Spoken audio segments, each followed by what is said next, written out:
Señor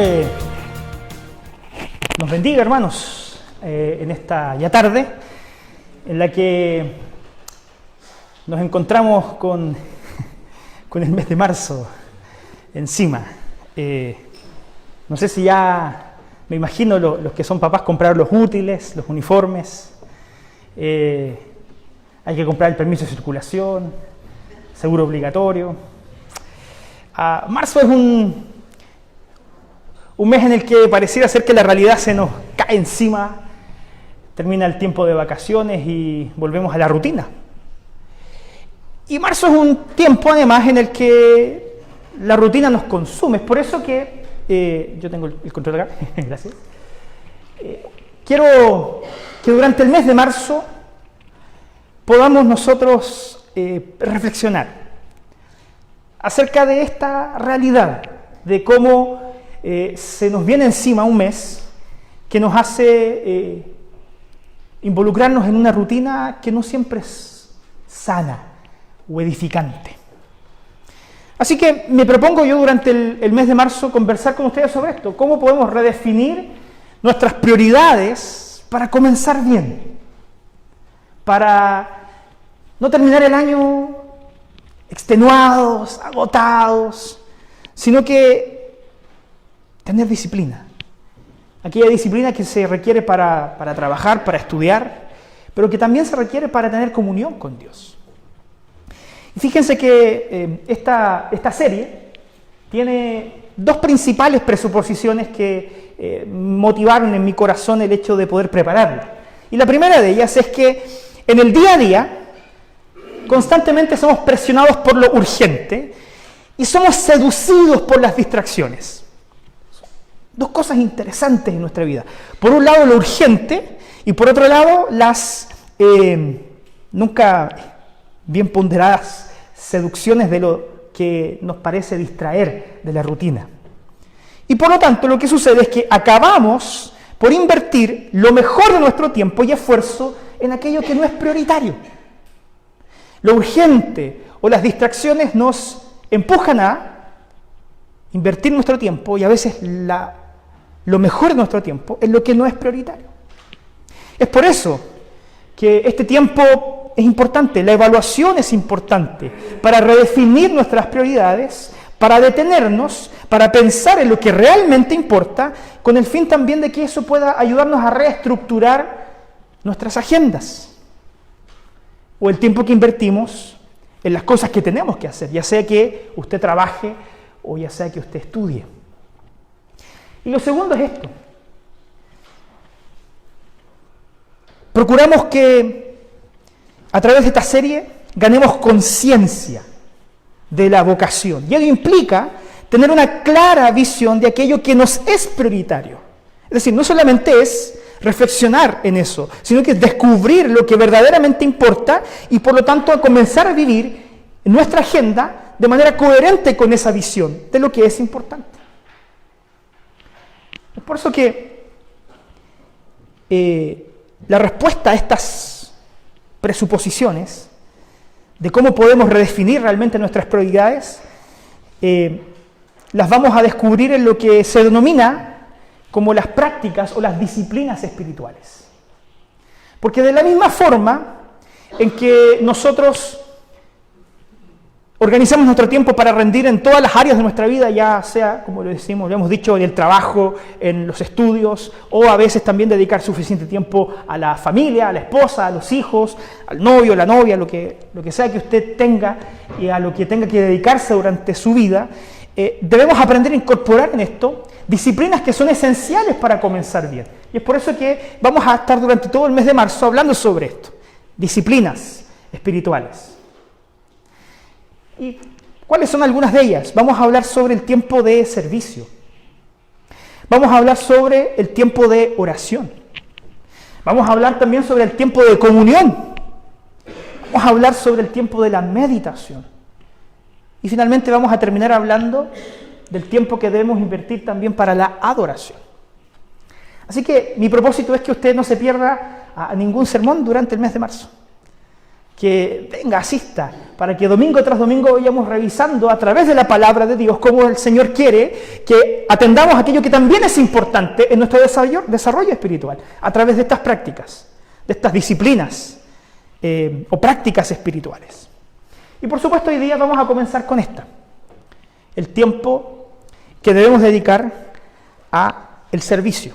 Y lo vamos a hacer meditando en un texto que está ahí en Mateo capítulo 25, los versículos del 31 al 46. Mateo 25, del 31 al 46. Si usted trajo su Biblia, lo puede abrir ahí. Mantener el texto abierto para ir corroborando, confirmando aquello que vamos a ir diciendo en base a la palabra. Vamos a ir leyéndolo paulatinamente, por eso les pido que lo tengan abierto ahí. Pero podemos comenzar diciendo que en este texto bíblico que vamos a estudiar, hay una característica bastante hermosa en lo que Jesucristo hace. Hay una característica bastante poética en esto. ¿Por qué? Porque en este texto Jesucristo categoriza a los seres humanos en dos grandes grupos. Y dice que por un lado están las ovejas. Y por otro lado están otro grupo de personas que Jesucristo caracteriza como cabritos. Mateo 25, del 31 al 46, Jesucristo presenta dos grandes grupos, las ovejas y los cabritos. Y en el contexto de este pasaje, Jesús entonces está hablando del destino de los hombres. Este texto nos muestra que no son nuestras actitudes las que nos salvan, pero estas actitudes son características de aquellos que han aprendido a vivir el amor de Cristo y que por causa de la salvación que han recibido procuran reflejar el carácter de Cristo en todas las áreas de su vida. Entonces miren, leamos los primeros versículos de este pasaje. Dice así, Mateo 25, a partir del verso 31. Cuando el Hijo del Hombre venga en su gloria y todos los santos ángeles con él, entonces se sentará en su trono de gloria, y serán reunidas delante de él todas las naciones, y apartará los unos de los otros, como aparta el pastor las ovejas de los cabritos, y pondrá las ovejas a su derecha, y los cabritos a su izquierda. En esta parte del texto vale la pena detenerse a analizar algunas cosas interesantes. En primer lugar, Jesucristo, hablando a sus discípulos, se presenta a sí mismo de una manera más bien diferente a como lo había hecho habitualmente. Jesucristo en su ministerio terrenal siempre se manifestó con un carácter más bien humilde, propio de su estado de humillación que nosotros vemos en la encarnación de Cristo Jesús. Pero aquí él utiliza este concepto veterotestamentario de presentarse a sí mismo como el Hijo del Hombre. El Hijo del Hombre que volverá ya no como un siervo humilde, sino que rodeado de ángeles en gloria y potestad para sentarse en el trono de las naciones. Jesucristo destaca la característica gloriosa de su ser frente a sus discípulos. Y entonces, hablando de lo que acontecerá en los tiempos finales, Él se manifiesta como un gran rey que viene a hacer dos cosas. Y las tengo destacadas ahí, usted las puede subrayar también en su Biblia si quiere. Lo primero que Jesucristo viene a hacer en gloria y majestad es a reunir a las naciones. Jesucristo reúne a las naciones. Y este verbo reunir es bastante habitual en el Nuevo Testamento, porque era un verbo utilizado por los pescadores cuando ellos iban mar adentro y echaban las redes al mar. Lo que ellos hacían al recoger las redes era precisamente hacer esto, era reunir a los peces, juntarlos para, a través de esta red, echarlos en la barca y poder después comercializarlos en la orilla. Esta expresión de reunir en el Nuevo Testamento entonces está ligada al hecho de ser atraídos hacia la presencia de Cristo Jesús. Él es aquel que, como rey, se manifiesta en gloria para, entre todas las naciones, reunir a aquellos que ha escogido para salvación. Esta expresión está ligada también a la hospitalidad, cuando alguien abre las puertas de su casa para recibir también a alguien con quien quiere compartir una cena o un almuerzo. Pero fíjense que esta primera acción del texto es complementaria a una segunda que pareciera ser contradictoria. Fíjense, Jesucristo lo que hace es manifestarse para reunir a las naciones. ¿Y después qué va a hacer con las naciones cuando las tenga delante de su presencia? Las va a separar. Las reúne para separarlas. Ahora, ¿por qué hace esto? Luego de reunir a las naciones, vemos a Jesucristo separando. Y esto no es contradictorio, porque Jesucristo separa con un propósito. Él establece límites entre las personas, distingue a las ovejas de los cabritos, no de manera arbitraria. Los distingue porque de alguna forma entiende que hay un propósito distinto para estos dos grupos. Y esto es verdad en la experiencia cotidiana. Ayer estaba aseando un poco mi casa, estuvimos haciendo unas reparaciones en ella y nos entregaron la casa, entonces había que limpiarla un poco, bastante, había que ordenarla y yo fui al estante donde tengo mis herramientas y abrí el estante de las herramientas y andaba buscando un desatornillador y tenía todo revuelto. Entonces, mientras yo ayer reflexionaba sobre esto, decía, esto tiene mucho que ver con cómo el Señor nos llama a reunirnos, porque uno tiene las herramientas en un mismo lugar, pero dentro de ese estante donde tengo mis herramientas, yo por lo general, no siempre, las separo según el uso que les doy.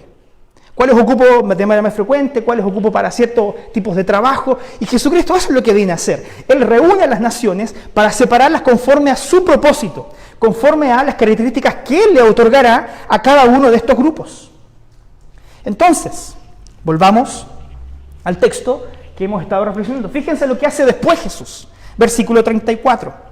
Entonces, el rey va a decir lo siguiente: venid, benditos de mi Padre, heredad el reino preparado para vosotros desde la fundación del mundo. Fíjense en dos palabras que están destacadas acá en la proyección.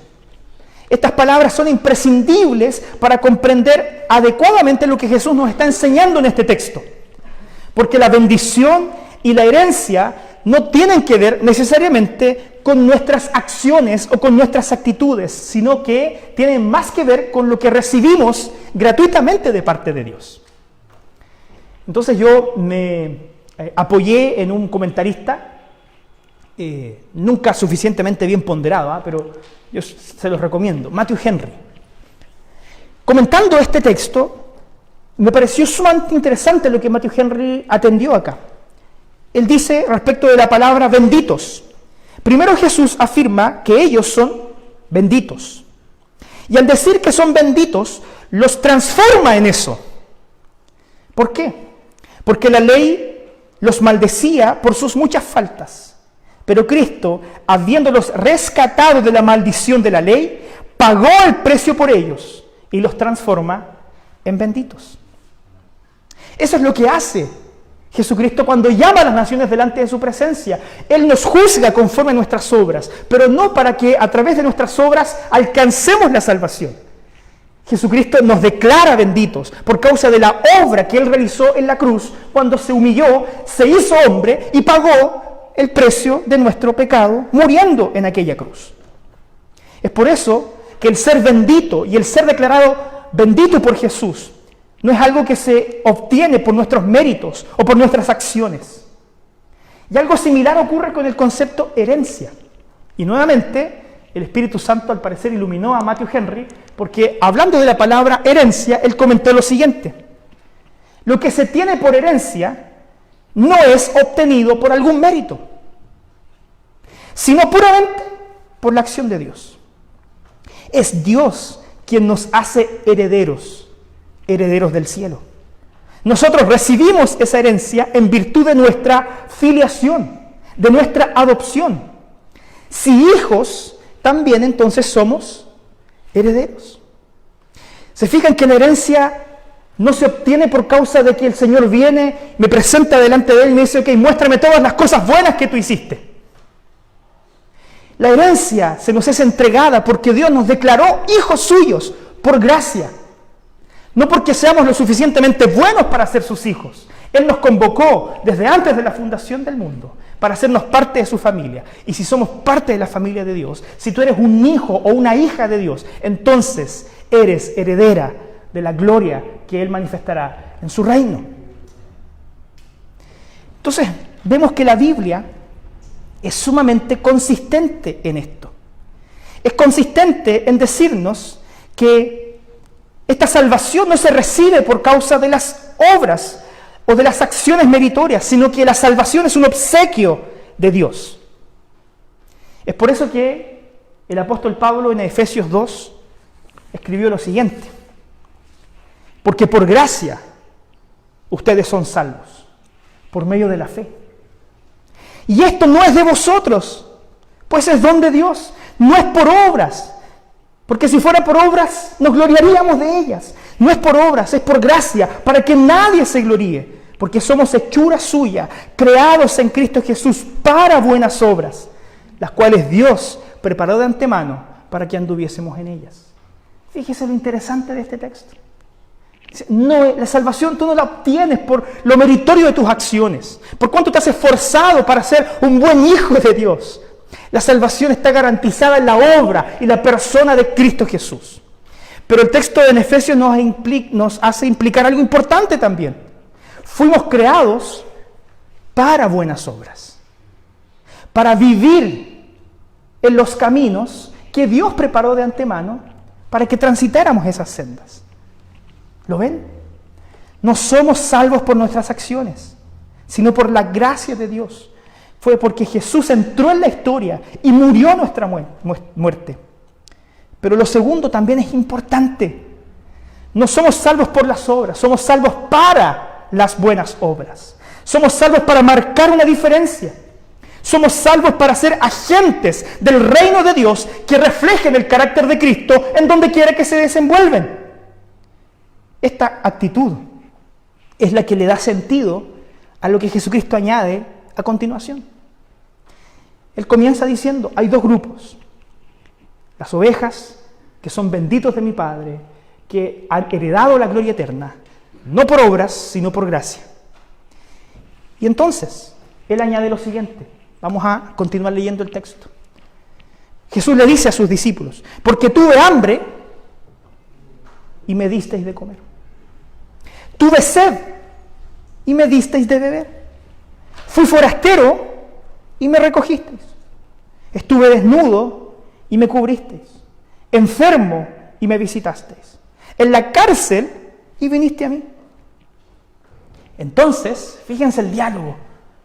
Los justos le responderán diciendo, Señor, ¿cuándo te dimos hambriento y te sustentamos? ¿O sediento y te dimos de beber?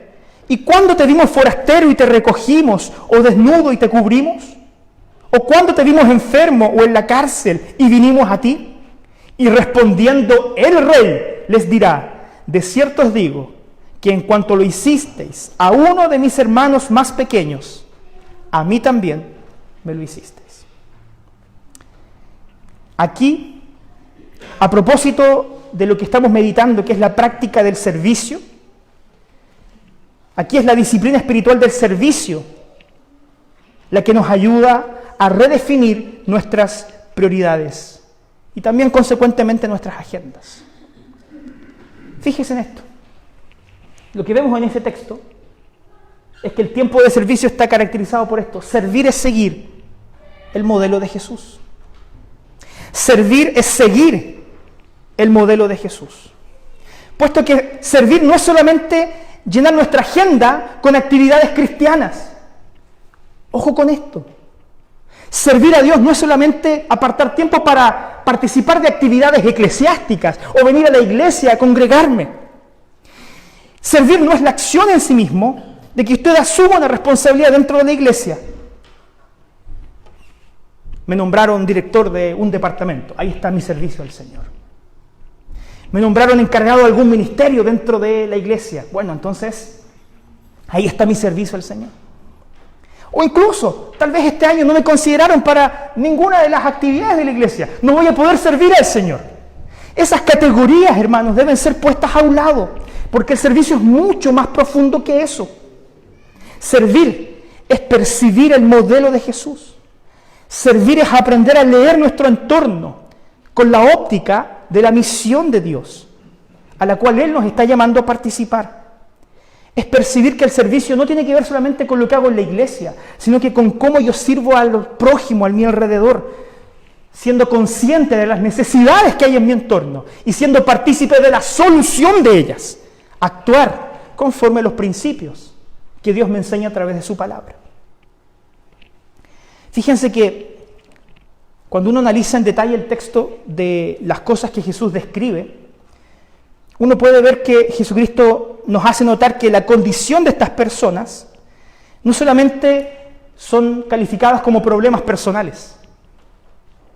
Lo que Jesucristo describe en este texto, cuando Él dice que hay gente forastera, hay gente hambrienta, hay gente sedienta, hay gente enferma, hay gente en la cárcel, no describe solamente problemas personales. Lo que está haciendo Jesucristo es describir problemas y flagelos sociales y culturales. Él está hablando de la condición de la sociedad y de las personas. Él está hablando de cómo están los seres humanos y cómo nosotros como discípulos hemos sido llamados a servir al mundo. Eso es lo que está diciendo Cristo Jesús en este texto. El servicio es ver cómo Jesucristo se compadeció del otro y nos invita a nosotros como discípulos a ser conscientes de esa realidad y esa necesidad en nuestro entorno, donde quiera que tú estés, en tu vecindario, en tu universidad, en tu lugar de trabajo o en donde quiera que tú vayas. Es ser consciente de que hay personas que necesitan de nosotros. El prójimo es aquel que tiene necesidad de mí. Fíjese en esto. La oveja, no el cabrito, la oveja es capaz de percibir el sufrimiento de los otros y actuar. Pero déjeme hacer aquí una aclaración importante. No significa caer solamente en el asistencialismo. Porque el asistencialismo lo que busca es aplacar la conciencia de aquel que está ayudando. El asistencialismo lo que busca muchas veces es el reconocimiento o el deseo de sentirnos superiores a los demás que no ayudan tanto como yo ayudo o que no sirven tanto como yo sirvo. La oveja que sirve es la oveja que lo hace porque ve a Cristo Jesús en el otro. La oveja que sirve es la que sirve porque ve a Cristo en la necesidad del otro. Por tanto, no servimos para hacernos notar. No estamos dispuestos a servir para recibir la palmadita en la espalda. Servimos porque en medio de ello, fíjense en esto, la gente puede encontrarse con Cristo Jesús. Servimos porque eso no solamente nos hace mejores, servimos porque eso es una oportunidad para que otra persona conozca del amor de Dios y pueda a través de nuestro servicio comprender la gracia de la cual también nosotros fuimos beneficiarios cuando Cristo nos rescató de usted muy bien sabe dónde. Al momento en que servimos, nuestras prioridades cambian. ¿Y sabe por qué cambian? Porque cuando vemos el sufrimiento con la óptica del reino, no podemos quedar impávidos. No podemos seguir haciendo nada. No podemos seguir consumiendo nuestro tiempo para ocuparnos de nuestros propios asuntos. Debemos buscar tiempos y espacios para servir al otro, para ser consciente del otro, de que hay una persona a mi lado que tiene sentimientos, que tiene dificultades, en las cuales yo puedo ser de bendición también para él. Estuve enfermo, estuve en la cárcel, me visitaste, estuve hambriento, me alimentaste, tenía sed y me diste de beber. Servir nos hace repensar incluso cómo vamos a gastar nuestro dinero. Tener una óptica adecuada del servicio incluso altera y redefine nuestras prioridades respecto de cómo invertimos lo que es nuestro dinero. Servir nos ayuda a ver en el otro a Cristo Jesús y tener conciencia de sus necesidades. Fíjense que hace un tiempo atrás leí una historia de esta mujer que ustedes seguramente conocen, Teresa. Ella estuvo en un momento bañando a un leproso. y unos periodistas que estaban siguiendo lo que ella hacía. Ella era una mujer muy mediática. Después de que ella terminó de lavar al leproso, un periodista conversando con ella le dijo: mire, yo admiro lo que usted hace, porque si a mí me pagaran $1.000.000, aún así yo no bañaría a un leproso. ¿Se dan cuenta? Un periodista hablando con ella diciendo: si a mí me ofrecieran $1.000.000 por lo que usted hace, yo aún así no lo haría. Así que admiro lo que usted hace. ¿Sabe lo que contestó Teresa? Su respuesta fue muy interesante. Yo tampoco bañaría a un leproso por $1.000.000. No lo haría. ¿Sabe por qué lo hago? Porque cuando lo miro, lo que veo es a Cristo. Lo hago porque veo a Cristo en la otra persona. No lo hago por una recompensa, ni por una satisfacción personal, ni para aplacar mi conciencia de asistencialista, ni tampoco lo hago porque de alguna forma voy a ser reconocido para el día de mañana a ganarme el Premio Nobel de la Paz. Lo hago porque veo a Cristo en el otro. Entonces, cuando vivimos esta actitud de servicio, nuestras vidas tienen la capacidad de impactar la historia. Es así como es la iglesia la que tiene la visión adecuada para transformar las estructuras sociales que están afectadas por el pecado, para poder transformarlas de la maldad a la redención en Cristo. Hermanos, la iglesia local es la esperanza del mundo, porque nosotros tenemos la visión adecuada. Nosotros tenemos la perspectiva adecuada del reino para que las cosas sean distintas. El único organismo que puede realmente cambiar nuestras estructuras en la sociedad es el conjunto de discípulos, es el cuerpo de Cristo, que al percibir la necesidad del otro, al percibir el sufrimiento, va en ayuda de aquel que está en necesidad. No para recibir reconocimiento, sino que para ofrecer libremente el amor y la gracia de Dios que nos es ofrecida a todos. Si la iglesia lograra vivir de esa manera, ciertamente ella sería la esperanza del mundo. Entonces, como discípulos de Cristo deberíamos confiar menos en las instituciones humanas como entes que transforman la sociedad. Deberíamos confiar menos en los proyectos políticos. Deberíamos confiar menos en los estados o los gobiernos y empezar a comprender realmente que la visión que la Biblia provee para nosotros es suficiente para transformar nuestro entorno. Cuando seamos conscientes realmente de lo que el Señor nos ha llamado a hacer. Servir y ver a Cristo en el otro. Seguir su ejemplo y su modelo. ¿Y sabe por qué esto es importante? Porque el texto no termina ahí. Hay una segunda parte, que está de los versos 41 al 46. Entonces dirá a los de la izquierda, ya habló con los de la derecha, habló con las ovejas, benditos, heredad del reino, ustedes que me atendieron cuando tuve necesidad. Y después gira la vista hacia el otro grupo y les dice a ellos: apártense de mí, malditos. Vayan al fuego que ha preparado para también el diablo y sus ángeles. ¿Por qué? Porque tuve hambre y no me diste de comer. Porque tuve sed y no me diste de beber. Porque fui forastero y no me recogiste. Estuve desnudo y no fuiste capaz de cubrirme. Estuve enfermo y en la cárcel y no me visitaste. Entonces también ellos le responderán diciendo: Señor, ¿cuándo te vimos hambriento, sediento, forastero, desnudo, enfermo o en la cárcel y no te servimos? Entonces le responderá diciendo: de cierto os digo, que en cuanto no lo hicisteis a uno de estos más pequeños, tampoco a mí lo hicisteis. E irán al castigo eterno, y los justos a la vida eterna. Hay dos palabras que nos llaman la atención personalmente. La palabra más fuerte para mí es apartados. ¿Y saben lo que significa apartados? No es como cuando uno se pone al lado de alguien y ese otro alguien lo empuja. Así como: no quiero que esté cerca mío. Este verbo se utiliza en otros pasajes de la Biblia. en Mateo, en Juan, en Lucas, y también se ocupa en Romanos, y significa lo siguiente: es dejarte seguir el camino que tú estás transitando. Cuando Jesús dice apartaos, no es que ellos vinieron a estar al lado de Jesús y Jesús los echó. Lo que está diciendo Jesús es que ustedes que iban por ese camino, sigan adelante. Sigan adelante por ese camino que ustedes se trazaron para ustedes mismos. Sigan adelante por ese camino que lleva a la perdición. Sigan adelante, ¿no? Yo no los voy a detener, no los voy a atraer hacia mí.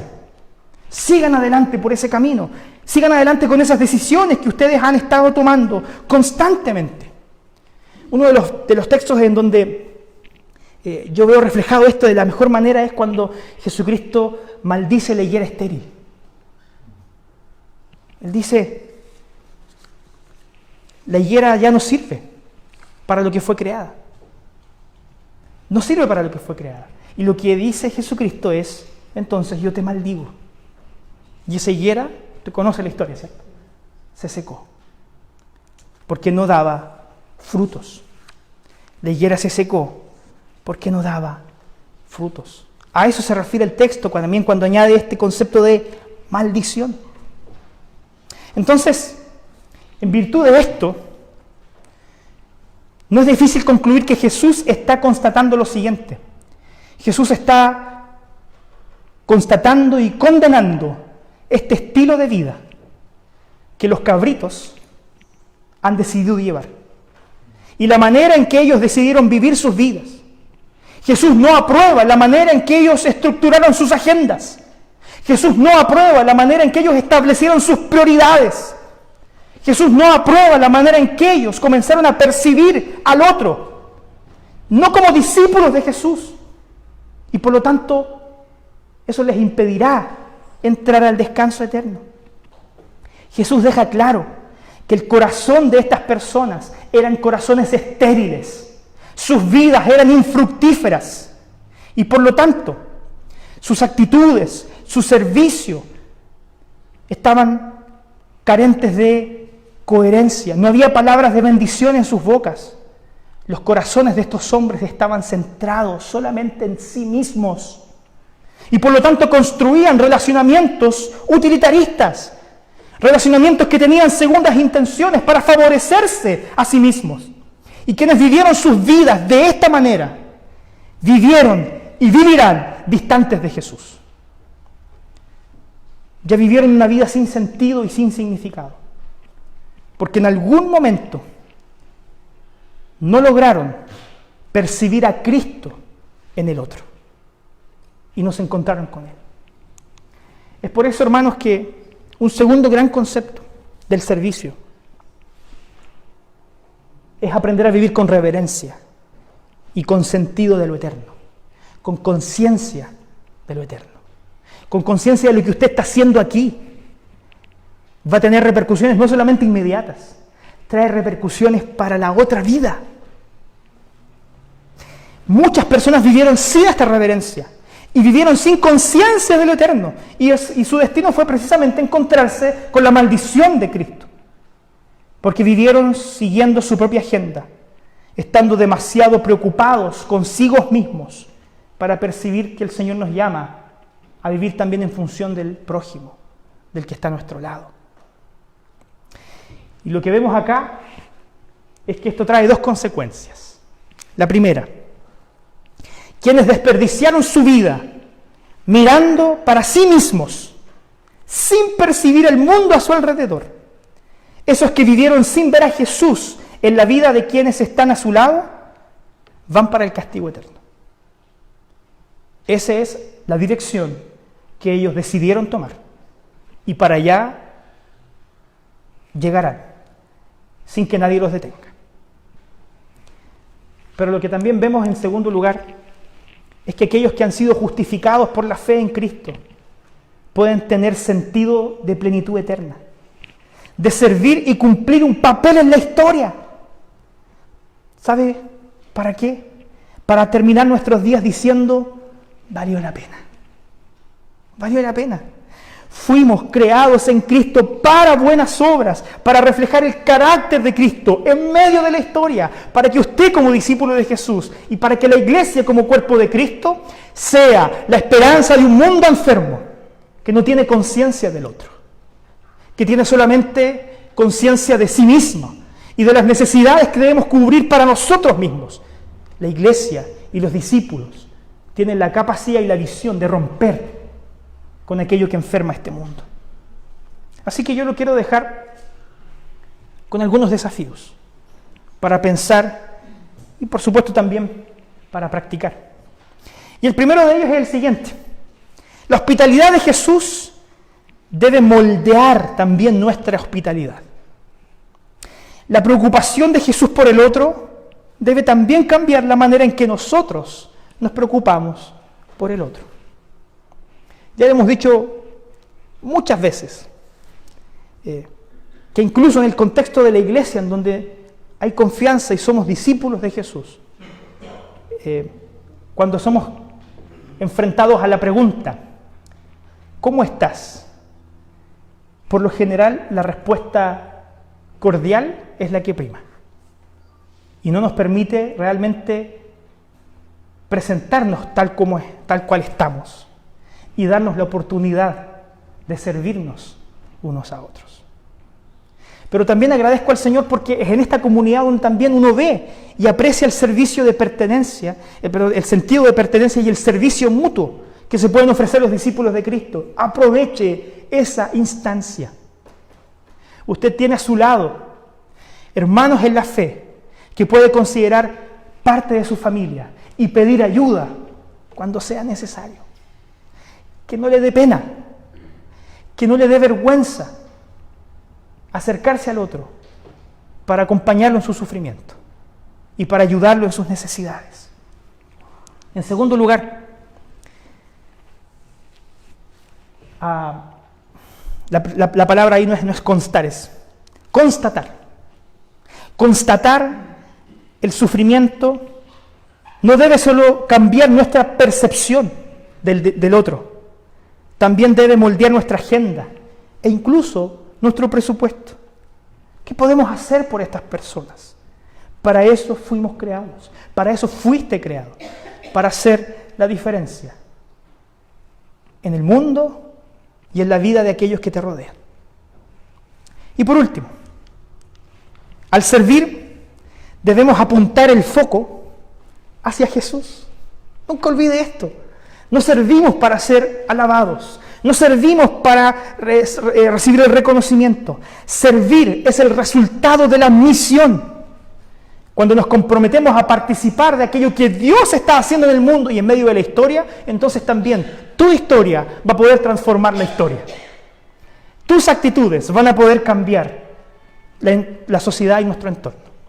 Nunca te olvides que el foco del servicio está en Cristo Jesús. No importa lo que el Señor te ha llamado, ocupa tus dones, ocupa tus habilidades y talentos para que puedas glorificar a Dios en todo lo que haces. Iniciamos el mes de marzo con ese desafío, con el desafío de ver qué tan prioritario en mi vida y en mi agenda es servir a otros. Qué tan prioritario en mi presupuesto mensual es ayudar al necesitado. ¿Qué tanto tiempo estoy dedicando a sentir misericordia por aquel que está incluso sentado al lado mío en la banca? Si no tiene por qué ir a mirar a las personas en el extranjero, donde sí también hay mucha necesidad. A su lado, hermano, hay mucha necesidad que usted puede suplir, no solamente con oración, también con acción. Vamos a ponernos de pie y vamos a terminar este servicio al Señor pidiéndole a Él su dirección y capacitación para poner por obra aquellas cosas que hoy día hemos meditado. Padre Celestial, cuando llega marzo, nuestras agendas y nuestras rutinas comienzan a caer en esta dinámica de siempre andar apagando incendios. Siempre pareciera ser que lo que tenemos que hacer, lo tenemos que hacer para ayer. Y ello nos aparta de los verdaderos propósitos que tú tienes para nosotros. Nos aparta de una disciplina espiritual que sea de bendición y edificante para nosotros y para otros. Así que hoy día yo te pido, Padre, que cuando mis hermanos se sienten a planificar aquello que tienen que hacer durante este año, que no solamente incluyan en ella sus responsabilidades seculares, por decirlo de alguna manera, que incluyan también, Señor, sus responsabilidades espirituales. Que dentro de nuestra planificación, de nuestra agenda, encontremos tiempo para el servicio, siendo conscientes de aquello que nos has llamado a hacer, participar de lo que tú estás haciendo en medio de la historia para marcar la diferencia. Ayúdanos, Señor, porque ciertamente nuestros propios esfuerzos nos llevarán a fracasar. Vamos a caer una vez más en lo rutinario, en lo urgente, dejando de lado lo importante. Capacítanos con tu Espíritu Santo. Exhórtanos y repréndenos cuando estemos pecando, Señor, no apartando suficiente tiempo para las prácticas espirituales. Y guíanos para ser mejores hijos tuyos, para glorificarte y dar testimonio de esta fe que has puesto en nuestro corazón a todos aquellos que nos rodean. Te lo pido, Señor, en el nombre de Cristo Jesús, nuestro Señor. Y ahora, hermanos, que la gracia de nuestro Salvador Jesús, el amor de Dios, que es el Padre, y la comunión y la santificación del Santo Espíritu, sean con todos ustedes, con sus familias y con todo el pueblo de Dios, desde ahora y para siempre.